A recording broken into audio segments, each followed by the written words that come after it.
untuk memajukan bangsa Indonesia. Sebagai generasi muda, kita tidak boleh diam.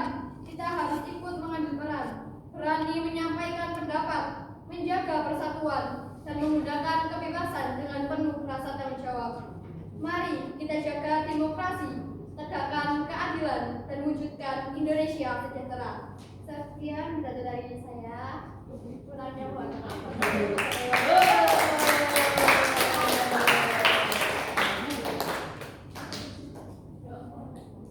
Pak Rifa. Ya, sama Mbak Rifa. Apa sih? Nggak apa-apa.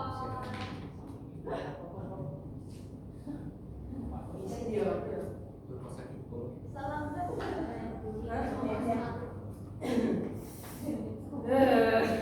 Bentar, menyiapkan mental. Iya, dari atas dua.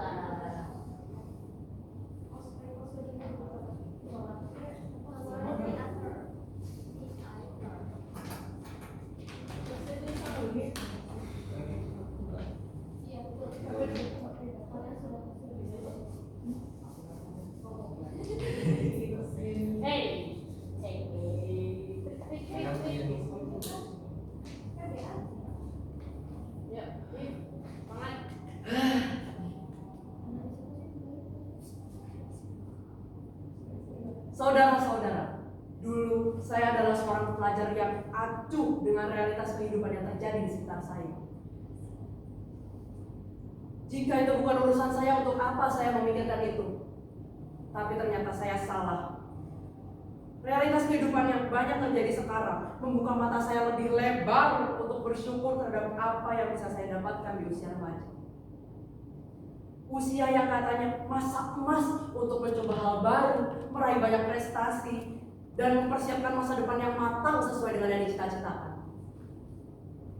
Selamat pagi, saya Diva Alvareta dari kelas 12D SMA Negeri 6 Purworejo. Segala puji dan syukur selalu kita haturkan kepada Tuhan Yang Maha Esa, karena berkat karunia-Nya kita dapat berkumpul di sini dalam keadaan sehat walafiat. Hadirin sekalian, pada kesempatan kali ini saya akan membagikan sedikit refleksi hidup saya yang membuat saya sadar perilaku acuh saya adalah kesalahan besar dan masih banyak hal-hal yang bisa saya syukuri, yang bisa saya dapat di kehidupan ini. Saudara-saudara, pastinya kita sudah tahu kalau Indonesia adalah negara kepulauan terbesar di dunia dengan lebih dari 17.500 pulau terbentang dari Sabang sampai Merauke. Jumlah penduduknya pun tidak kalah. Berdasarkan informasi yang saya dapatkan, per 2026 jumlah penduduk Indonesia mencapai kurang lebih 290 juta jiwa. Jumlah yang sangat fantastis. Tapi apakah kesejahteraan yang ada di negeri ini sedahsyat luas wilayahnya dan jumlah penduduknya? Nyatanya tidak, hadirin sekalian. Berdasarkan data dari Badan Pusat Statistik Indonesia, ada 4,7 juta anak usia sekolah yang tertunda untuk merasakan nikmatnya pendidikan, atau bahkan sama sekali tidak bisa merasakannya. Padahal seperti yang kita tahu, ada program wajib belajar 12 tahun dari pemerintah. Tapi banyak anak-anak yang berusia belia malah harus bekerja, memikirkan nasib keluarga mereka akan makan apa, lalu akan dapat mencapai apa. Tapi di saat kita bisa mengenyam pendidikan dengan nyaman, jutaan anak usia kita malah harus bergelut dengan kerasnya dunia kerja. Seperti yang kita tahu, banyak sekali anak usia sekolah yang harus bergelut di jalanan untuk membantu perekonomian keluarga mereka, berjalan langkah demi langkah melawan terik panasnya matahari. Bahkan ada yang sampai bekerja di negeri orang. Keadaan telah mendewasakan mereka sebelum waktunya. Bukankah seharusnya mereka belajar, bermain, dan membangun diri mereka untuk mencapai cita-cita yang selama ini mereka cita-citakan? Nyatanya mereka sudah mencuri start melakukan tugas yang selama ini tidak pernah kita pikirkan untuk lakukan, yaitu membantu perekonomian keluarga. Tapi apakah semua anak memanfaatkan kesempatan menimba ilmu itu dengan baik? Nyatanya tidak, saudara. Program penilaian siswa internasional atau yang bisa kita sebut PISA merilis kemampuan literasi, numerik, dan sains dari siswa Indonesia berusia 15 tahun. Dan terbukti kita berada di peringkat 63 dari 81 negara. Kenapa bisa itu terjadi? Apa karena anak Indonesia itu bodoh? Tentu bukan begitu, saudara-saudara. Tidak sedikit anak bangsa kita yang berhasil menimba ilmu di negeri orang, menaikkan taraf pendidikan di negara kita. Tapi juga tidak sedikit yang bertolak belakang dari itu. Pendidikan di Indonesia seringkali keberhasilannya hanya ditentukan dari angka di laporan belajar. Anak seusia kita pastinya merasa takut ketika harus memberikan nilai ulangan yang jelek ke hadapan orang tua. Maka dari itu, ada sebagian siswa yang memutuskan mencari jalan pintas untuk sekedar mendapat angka yang tinggi di laporan belajar mereka. Jalan pintas apa itu? Betul, menyontek. Entah itu menggunakan gawai pintar mereka atau bekerja sama dengan teman di ruang ujian. Itu adalah menjadi fenomena yang sering kita lihat sekarang. Tapi apakah itu adalah fenomena yang patut kita puja? Tentu bukan, ya. Mereka tidak peduli apakah mereka mengerti esensi pembelajaran yang mereka dapat dan apakah mereka dapat menerapkannya dalam kehidupan sehari-hari. Mereka hanya mementingkan angka di laporan belajar mereka.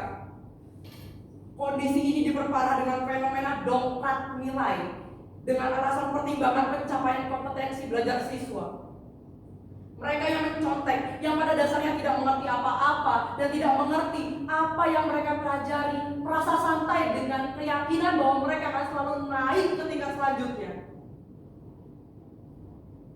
Mereka itu tidak memahami apa-apa. Makanya jangan heran ketika kita melihat di bangku SMP pun ada siswa yang belum lancar membaca. Lalu apa yang bisa kita dapatkan? Generasi muda yang pasif dan tidak memiliki keinginan untuk berinisiatif karena memiliki daya kritis yang lemah. Seperti yang saudara-saudara sekalian ketahui, negara tercinta kita, Indonesia, menganut demokrasi Pancasila, di mana segala penyelenggaraan dalam kenegaraan bersumber dari rakyat dan diperuntukkan untuk rakyat. Pemuda diyakini sebagai agen perubahan, yaitu seseorang atau sekelompok orang yang mempelopori perubahan suatu negeri untuk menjadi lebih baik ke depannya. Untuk menjadi agen perubahan, diperlukan kemampuan berpikir kritis, sikap tidak apatis, dan rasional dalam memperjuangkan keputusan. Bukan sekadar ikut-ikut belakang. Tentu hal itu akan sulit untuk dimiliki siswa Indonesia jika mereka masih terbiasa untuk mencari sesuatu dengan cara yang instan untuk menggapai sesuatu. Jika mereka untuk menggapai sesuatu yang kerap menjadi pribadi yang pasif. Peran kita dalam bekerja sama dengan pemerintah mengarahkan Indonesia menjadi lebih baik sangatlah krusial. Tanpa rakyat yang kritis dan atentif, kebijakan yang diterapkan mungkin saja belum menjangkau seluruh kalangan. Begitu banyak fenomena yang kita lewatkan jika terus bersikap apatis, saudara-saudara. Kita mungkin sudah terbiasa berada di zona nyaman untuk tidak mengurusi apa yang bukan urusan kita.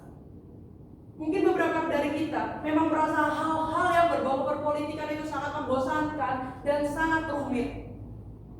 Tapi apakah kita akan tetap mempertahankan sikap itu setelah menyadari ada jutaan anak yang tidak bisa menempuh pendidikan karena berbagai keterbatasan yang mereka alami? Mereka tidak lain hanyalah anak-anak yang berharap keadaan berpihak kepada mereka dan bisa merasakan nikmatnya pendidikan di bangku sekolah tanpa harus memikirkan bahwa pulang uang berapa dan apa dagangan mereka habis. Jadi ayo para pemuda, keluar dari zona nyaman kalian. Perjuangan apa yang bisa kita perjuangkan dan berbenah diri untuk menjadi agen perubahan yang bijak dan kritis. Saya Diva Alvareta, pamit undur diri. Terima kasih dan sampai jumpa para pemuda cemerlang Indonesia.